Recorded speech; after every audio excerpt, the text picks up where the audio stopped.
This is Richard with my weekly missionary update from October 21st to October 27th. And our Sunday morning sermon was entitled, Why We Use the King James Bible.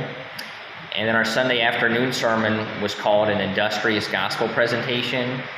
And then our Wednesday evening sermon was entitled Matthew chapter 10, Christian Extremism. We had 102 salvations and we witnessed to 197 people.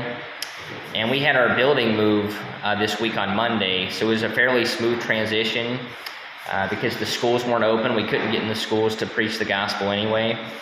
But we still had 102 salvations just going in the parks and stuff. But next week we're going to get back in the schools.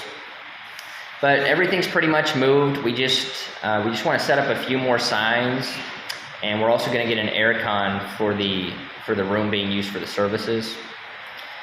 And also this week, there's some good news concerning the guys in Australia. They're free to move on with their lives. They went to court.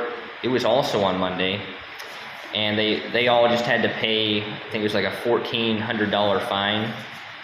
And obviously they didn't really do anything wrong, but at least they're able to move on with their lives. So praise God for that. And my wife and I, we also had a concern earlier this week. It was on Tuesday. We went to get an ultrasound to look at our baby, and they couldn't detect the baby, and they thought that either it was just a sac forming without a baby in it, or that the baby had died, or that the baby was just younger than expected, or younger than estimated.